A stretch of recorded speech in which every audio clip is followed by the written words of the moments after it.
name's Marc Russo. I'm the pitching director here at Frozen Ropes Corporate in Chester, New York.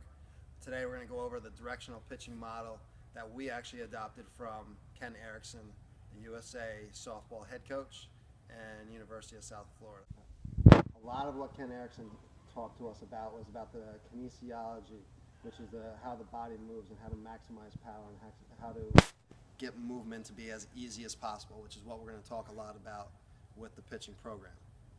First, what we're going to start off with is really what we talk about with our right foot or our drive foot. When we go to start, we want to get the foot to stay as straight as possible, facing basically towards home plate. Once we start to get some turn, it actually takes away a lot of our power from our legs, and that's at the beginning of our pitch.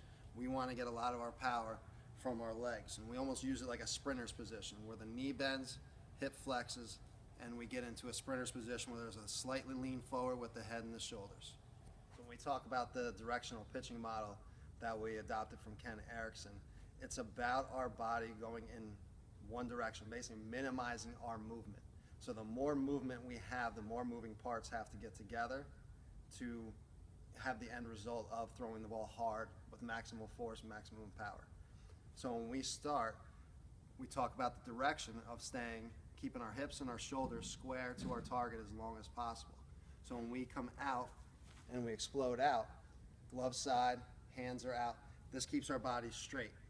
If we open and close here, we're making 3 motions to go into our pitch. So what we're doing with our new technique is getting ourselves to take one motion, and it's out, glove goes out, arms in, and we just basically keep our body going forward. There's no reason for us to turn and open and close when we want to go in one direction, which is forward. So the added movement adds more pieces that makes it harder to get everything together.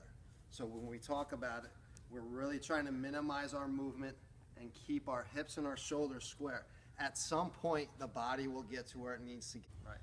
And when we talk about the directional pitching model that we have, opening and closing puts our arm in a different position, gets our hips open, and then we're closing to throw, and that leads to a lot of shoulder movement.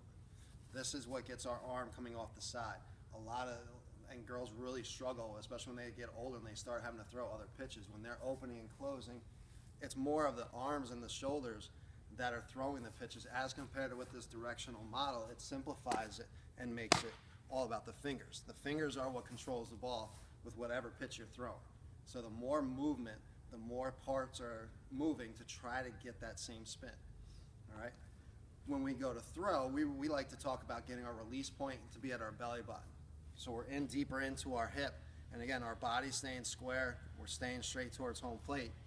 It's easier to get it inside our hip and release the ball at our belly button rather than back at our hip, which gets us, again, using a lot of our shoulders as compared to the whole arm coming through. And when we're done, we want to get our body and the momentum staying through. And with our arm, it's finishing out and kind of turning over a little bit at the end. And when we think about what some of the girls are being taught when they get to their release at their hip and then pulling up, there really isn't too many pitches that you're going to throw except for a rise where the arm is going up. Everything else is down, across, out, changed, however you throw it.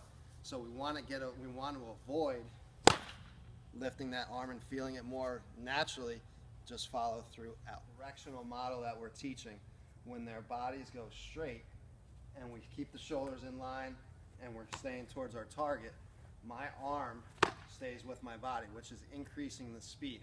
When we open and close, notice how my arm gets behind my body, and now I'm trying to drag it, basically fighting gravity to get into my hip, whereas with the directional model, we are staying straight ahead, finishing with everything going towards home plate, giving us more power into our pitch and driving into the leg towards home plate.